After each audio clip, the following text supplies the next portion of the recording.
دوستو انفو سی میں خوش آمدید۔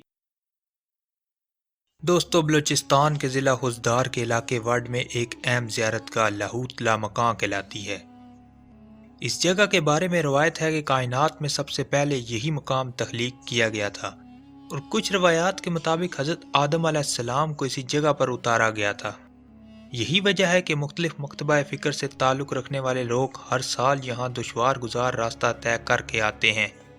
اس کے نزدیک ہی ایک مشہور بزرگ شاہ بلاول نورانی کا مزار بھی ہے۔ کراچی سے حب کے راستے بلوچستان جاتے اس سلسلے کا پہلا پڑاؤ محبت فقیر کے مزار پر ہوتا ہے۔ ان کے بارے میں روایت ہے کہ یہ حضرت علی رضی اللہ تعالی عنہ کے غلام تھے۔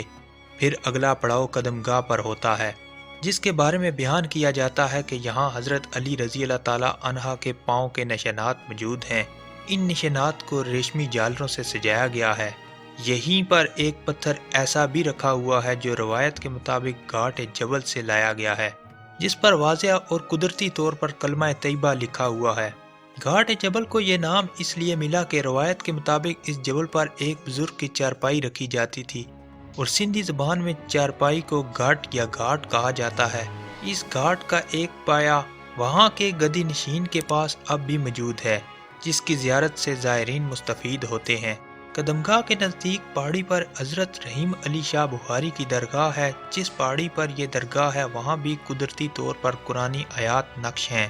شاہ بلاول نورانی رحمۃ اللہ تعالی علیہ کا مزار یہاں سے نزدیک ہی ہے۔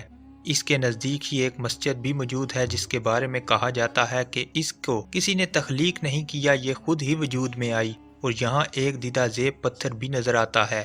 دوستو اس قدمگاہ سے نزدیک ہی پریوں کا ایک باغ بھی موجود ہے۔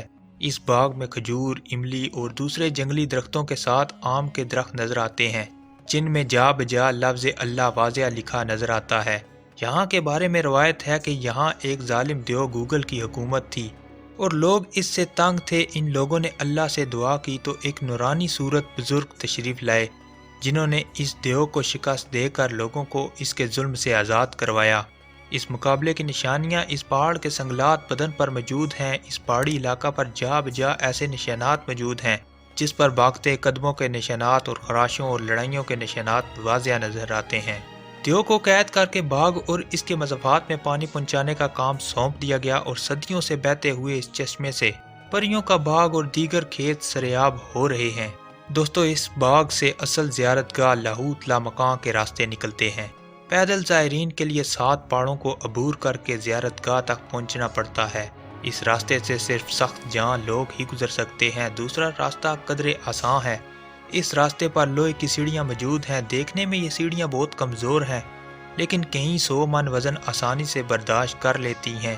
ہزاروں زائرین ایک ہی وقت میں چڑھتے اترتے نظر آتے ہیں۔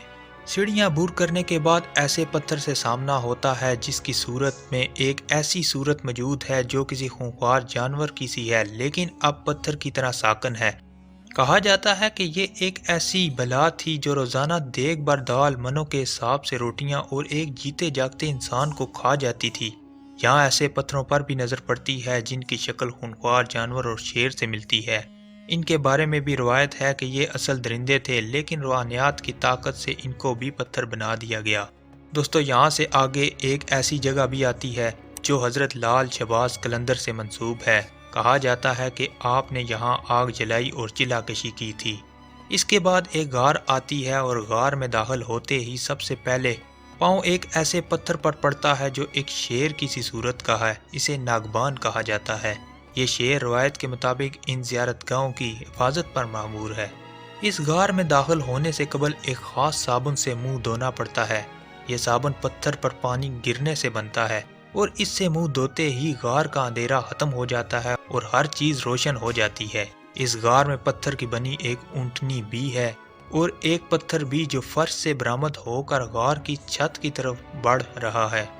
اس جگہ پر ایک پتھر کا چولہا بھی ہے جس کے بارے میں روایت ہے کہ یہ دختر رسول صلی اللہ علیہ وسلم خاتون جنت حضرت بی بی فاطمہ الزہرا رضی اللہ تعالی عنہا کا چولہا ہے۔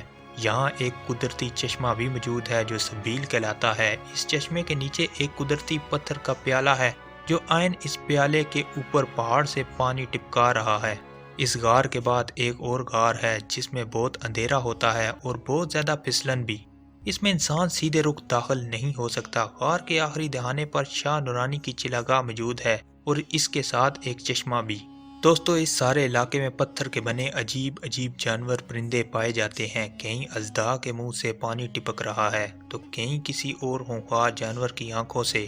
ایک جگہ بھینس کے تھنوں سے مشابہ پتھر ہے جہاں سے چشمہ نکل رہا ہے۔ روایت ہے کہ ان پتھروں سے کسی زمانے میں دودھ بہتا تھا۔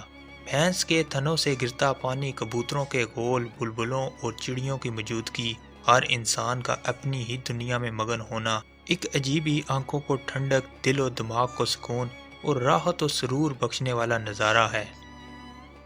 دوستو، یہ تھے لاہوت لامکاں کے سیر انگیز مناظر۔ آپ کو یہ ویڈیو کیسی لگی؟ کمنٹس باکس میں اپنی رائے کا اظہار ضرور کریں، اور نئے آنے والے ساتھیوں سے گزارش ہے کہ ویڈیو کو لائک اور چینل کو سبسکرائب کرنا نہ بھولیں۔